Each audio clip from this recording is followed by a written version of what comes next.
Prime minister محمد شہباز شریف صاحب نے ایک دفعہ نہیں کئی بار اس چیز کا اظہار کیا اور پارلیمان کے فورم پر بھی کیا کہ ہم لوگ جو ہیں وہ آپ کے لیے آپ کے ساتھ گفتگو کرنے کے لیے تیار ہیں، آپ کے ساتھ مذاکرات کرنے کے لیے تیار ہیں. اور یہ نہیں کہہ رہا پرائم منسٹر شہباز شریف صاحب نے تو اس وقت بھی کہا تھا جس وقت ہم لوگ اپوزیشن میں تھے اور شہباز شریف صاحب اپوزیشن لیڈر تھے اور انہوں نے اس وقت اپوزیشن کو دیواروں کے اندر چنوایا ہوا تھا، اس وقت بھی مساق معیشت کی اور مساق جمہوریت کی جو بات تھی وہ شہباز شریف صاحب نے کی تھی، نواز شریف صاحب کی مشاورت کے ساتھ کی تھی. تو میں سمجھتا ہوں کہ یہ ان کی تنگ نظری ہے اور بدقسمتی ہے کچھ پولیٹیکل پارٹیز، وہ پولیٹیکل پارٹیز جو سو کالڈ اپنے آپ کو کہتے تو سیاسی پارٹیز ہے، لیکن معذرت کے ساتھ ان کے 9 مئی کے واقعات دیکھ لیں، ان کے بار بار اسلام آباد کے اوپر حملے دیکھ لیں. ایک طرف انڈیا ہمارے ملک میں ہمارے جوانوں کو شہید کر رہا ہے، ہمارے پولیس والوں کو شہید کر رہا ہے، ہمارے سویلین کو شہید کر رہا ہے، دوسری طرف ان کے جو لوگ ہیں، ان کے ولاگرز ہیں، ان کی قیادت جو ہے وہ انڈیا کے جو جرنلسٹ ہیں یا جو ان کا میڈیا جھوٹی زبان استعمال کرتا ہے، یہ ان کے ساتھ ہاں میں ہاں ملاتے ہوئے نظر آتے ہیں. یہ ایک افسوسناک صورتحال ہے. پاکستان تحریک انصاف کا صرف ایک ہی مسئلہ اور ایک ہی مطالبہ ہے کہ عمران خان صاحب کے ساتھ ان کی ملاقات کرا دی جائے. اگر ہم دیکھیں پاکستان کے آئین کو یا جیل کے رولز کو، اس میں بھی علی گوہر صاحب کے ایک عام قیدی بھی اپنے فیملی ممبران کے ساتھ ملاقات کر سکتا ہے. تو یہاں پر ایک شخص جو اس ملک کا وزیر اعظم بھی رہ چکا ہو، اس کے اوپر اس حد تک قدغنیں سمجھ سے بالا ہیں. سرور صاحبہ دیکھیں، بات سنیں، اس چیز کے 2-3 پہلو ہیں. پہلی بات تو یہ ہے کہ اس پر بات کر لیتے ہیں کہ جب بانی پی ٹی آئی کے ساتھ اس کے کارکنوں کی بھی ملاقاتیں ہو رہی تھی، وکلا کی بھی ہو رہی تھی، فیملیز کی بھی ہو رہی تھی، اور وہ ایک سیاسی ڈرائنگ روم سے آئے ہوئے تھے اور وہاں سے روز کوئی نہ کوئی اداروں کے خلاف، ملک کے خلاف ایک بیانیہ لے کے نکلا جاتا تھا. روز بیانات آتے تھے، صحافیوں کے ساتھ بھی ملاقاتیں ہوتی تھی اور ڈیجیٹل دہشت گردی اور پاکستان کے اندر انتشار پھیلانے کا سارا جو گڑھ تھا وہ جیل بنا ہوا تھا اور جیل کے اندر سے یہ ساری سازشیں چل رہی تھی.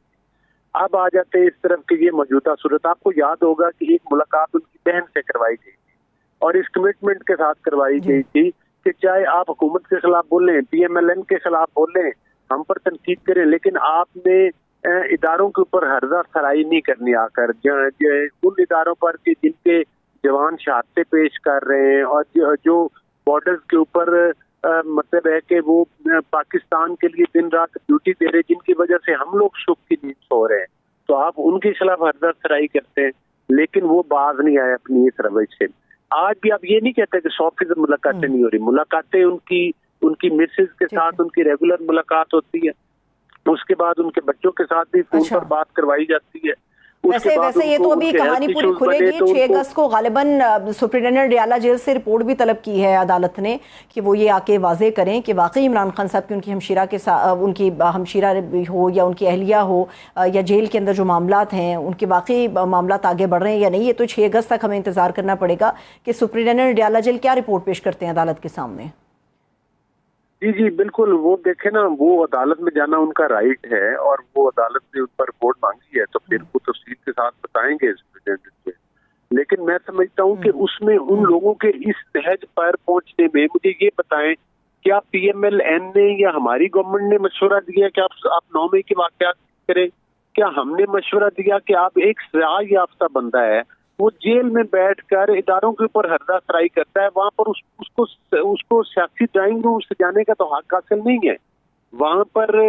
مطلب جب تک ان کو سزا نہیں ہوئی تھی تو ان کا اور سینیریو تھا. لیکن اس روش تک پہنچنے میں بار بار اسلام آباد کے اوپر حملے، اس طرح سے جیل کے اندر سے بیانیاں، تو ان لوگوں نے کچھ مشکلات اس حد تک کہ ملاقاتوں کی حد تک وہ ان کے اپنا قصور بھی ہے اور اس نیٹ پر وہ خود پہنچے ہیں. میں نہیں سمجھتا